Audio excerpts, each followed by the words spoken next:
Habari za wakati huu, ndugu mpenzi mtazamaji na mfuatiliaji wetu popote pale ulipo. Leo tarehe 4 ya mwezi wa 4 mwaka huu wa 2026, dunia imesimama kwa mshangao baada ya kile kilichoonekana kama malumbano ya maneno mtandaoni kugeuka kuwa kitisho halisi cha kijeshi kinachovuka mabara hadi mabara. Wakati Jenerali Muhoozi Kainerugaba ambaye ni mkuu wa majeshi wa Uganda akiamini kuwa wiki mbili zingetosha kuiteka Tehran, yani Iran, serikali ya Iran imejitokeza hadharani na imejibu mapigo kwa lugha ya vitendo, ikionya kuwa shambulio moja tu la kombora kutoka Iran lingetosha kabisa kuinyamazisha Uganda ama kuipoteza na kuitokomeza kabisa kwenye uso wa dunia. Katikati ya vumbi hili, ndege ya kivita ya Marekani aina ya A-10 imeanguka katika mlango wa bahari wa Strait of Hormuz, huku rais wa Marekani Mr. Donald Trump akichanganya harufu ya baruti na ujumbe wa Pasaka. Je, Uganda imeingia kwenye mtego ambao haukuandaliwa? Karibuni tena kwenye uchambuzi huu mwingine wa kina kabisa ambapo humu ndani tutakwenda kuangazia ama kutazama mambo mengi sana. Tutatazama vitu vingi sana, lakini kubwa zaidi tutatazama jinsi ambavyo mambo yamegeuka ghafla, huku Iran ikianza kujibu mapigo kwa kuishambulia Uganda. Hakikisha ya kwamba unakuwa nami kuanzia mwanzo hadi mwisho wa habari hii ya kiuchambuzi ili kusudi uweze kupata kujua ni kipi ambacho kimejiri muda mfupi uliopita, huku swali kubwa likiwa ni je, Uganda imeingia kwenye mtego ambao haukuandaliwa? Wiki iliyopita tulishuhudia Jenerali Muhoozi Kainerugaba akitumia mtandao wa X, zamani Twitter, kuonyesha misuli ya jeshi la Uganda UPDF na kuweka wazi ushirika wake na Israel. Mkuu huyo wa majeshi ya Uganda alienda mbali zaidi ambapo siku ya jana alidai kuwa kama Iran wanadhani wanaweza kulishinda jeshi la Uganda, basi hawana akili. Huku akitoa saa 168 kwa maana ya siku 7 kwa Tehran, yani Iran, kuomba msamaha kwa Uganda. Hata hivyo leo mambo yamegeuka ghafla. Akaunti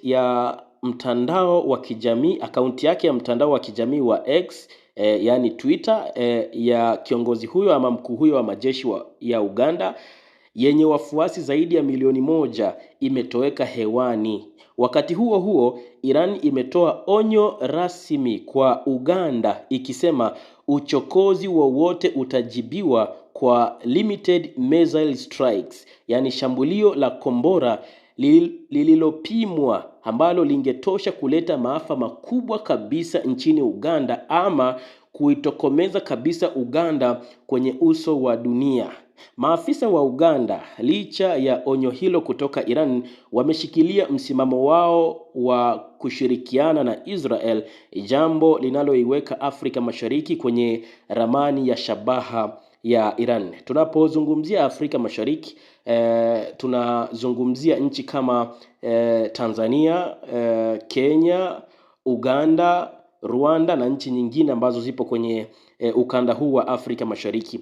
Na hapa Irani wamesema wanaweza kujibu uchokozi wowote kutoka Uganda kwa kutumia kombora lililopimwa ambalo lingetosha kuleta maafa makubwa sana.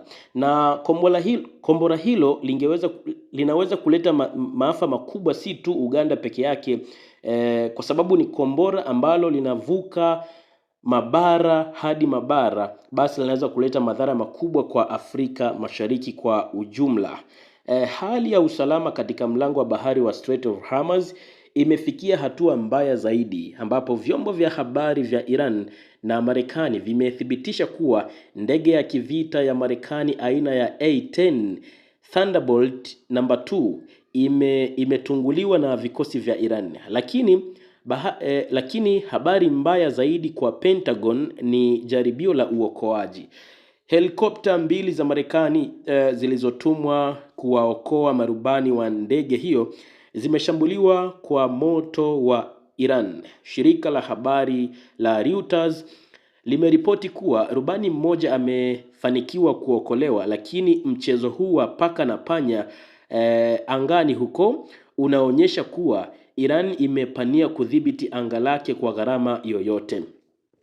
Katika hatua inayozidi kuchemsha hali ya hewa, Iran kupitia shirika la habari la Fars imekataa rasmi pendekezo la Marekani la kusitisha mapigano kwa saa 48, yani 48 hours ceasefire. Kukataa huku kunakuja baada ya jeshi la mapinduzi la Iran IRGC kushambulia kile walichokiita vituo vya msaada wa kivita vya Israel huko Haifa na Galilee. Wakati Iran ikishambulia nje, milipuko mikubwa imeripotiwa ndani ya Tehran kufuatia mashambulizi mazito ya pamoja ya Marekani na Israel. Hii ni diplomasia ya moto ambapo kila upande unajaribu kuonyesha kuwa haujalegeza kamba, huku raia wakizidi kupoteza maisha kaskazini mwa Tehran. Katikati ya baruti hizi, Rais wa Marekani Mr. Donald Trump ameendelea na sera yake ya America First.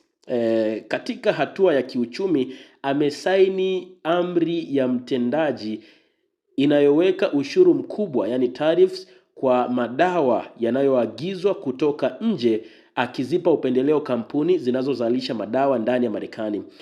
Hii ni mbinu ya kuhakikisha Marekani haitegemei mataifa mengine kwa mahitaji ya msingi ya afya wakati wa vita.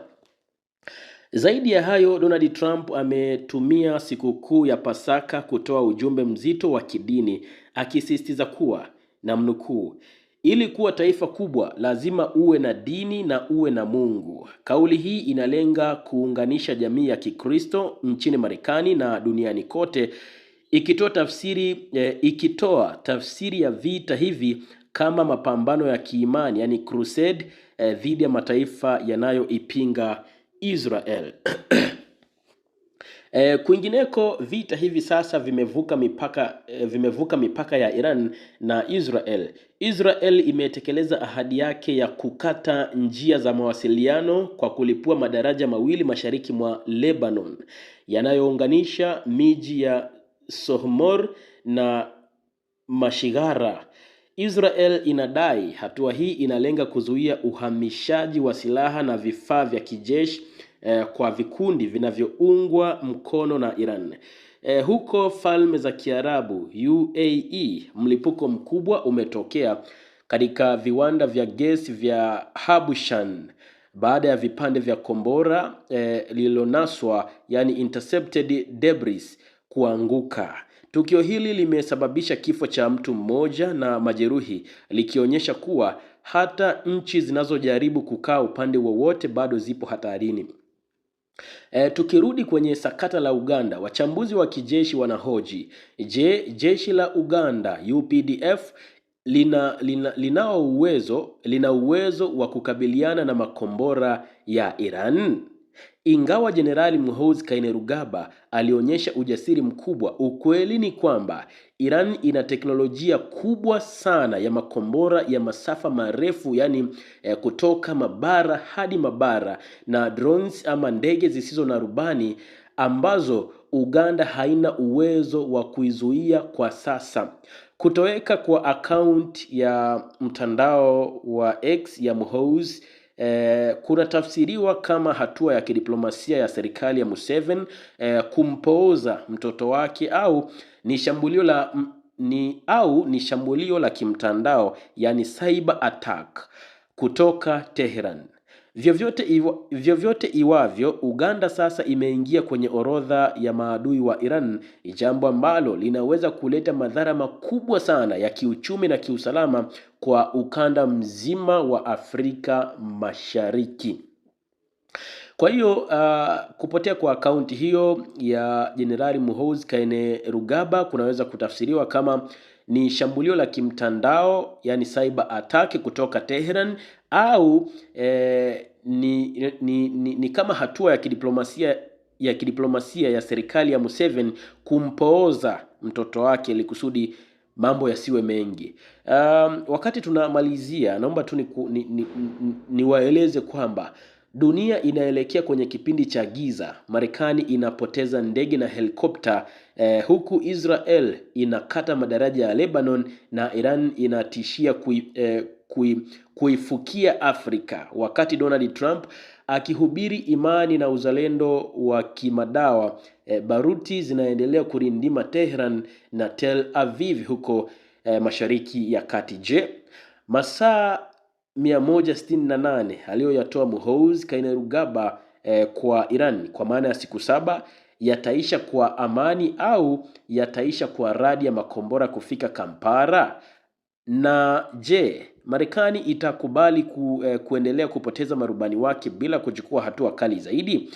Tutazidi kukuhabarisha na kukuchambulia kila hatua ya mzozo huu wa kihistoria katika kila engo. Hatutaacha hata punje. Tutahakikisha kwamba tunakushibisha habari, tena habari nzuri kabisa za kiuchambuzi ambazo zinakuwa zimefanyiwa upembuzi yakinifu kulingana na matukio yanayokuwa yametokea punde tu juu ya mambo yote ambayo yanaendelea huko Mashariki ya Kati, lakini pia na mambo mengine.